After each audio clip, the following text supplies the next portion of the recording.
বিশ্বকে জানিয়ে দাও, কে ছিলেন মুহাম্মদ সাল্লাল্লাহু আলাইহি ওয়াসাল্লাম।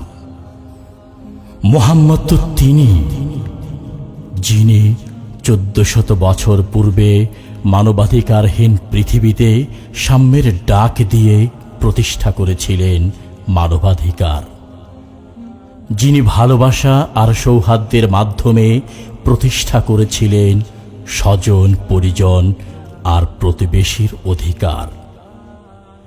মুহাম্মদ তো তিনি, যিনি মক্কা বিজয়ের সময় অপরাধীদের প্রতি প্রতিশোধ পরায়ণ না হয়ে গণহারে সাধারণ ক্ষমার দৃষ্টান্ত স্থাপন করে পৃথিবীর ইতিহাসে প্রতিষ্ঠা করেছিলেন সর্বোচ্চ মানবাধিকার, যিনি প্রতিষ্ঠা করেছিলেন মুসলিম অমুসলিম সহ প্রতিটি মানুষের শান্তিপূর্ণ সহাবস্থান।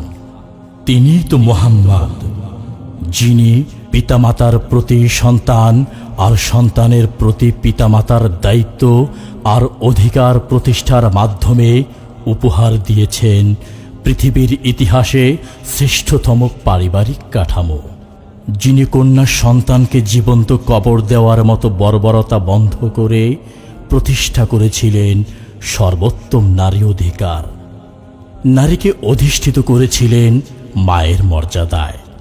মুহাম্মদ তো তিনি, যিনি মন্দ মানব চরিত্রকে রূপান্তরিত করেছিলেন উত্তম চরিত্রে, যিনি মানুষকে শিখিয়েছেন ভালোবাসতে, সদুপদেশ দিতে, দুস্থ আর অসুস্থের প্রতি মানবিক হতে।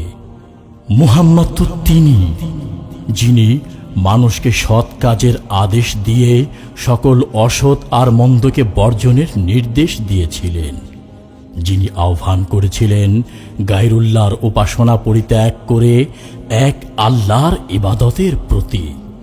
তিনি তো মুহাম্মদ সাল্লাল্লাহু আলাইহি ওয়াসাল্লাম, যিনি পৃথিবীর সর্বকালের সর্বশ্রেষ্ঠ মহামানব, সর্বশ্রেষ্ঠ নবী, যাকে আমরা আমাদের জীবনের চেয়েও বেশি ভালোবাসি।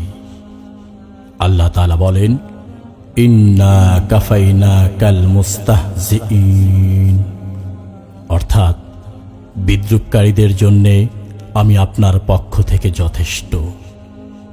আল্লাহুম্মা সাল্লি ওয়া সাল্লিম ওয়া বারিক আলা সাইয়্যিদিনা ওয়া নাবিয়্যিনা ওয়া হাবিবিনা মুহাম্মদ ওয়া আলা আলিহি ওয়া সাহবিহি আজমাইন।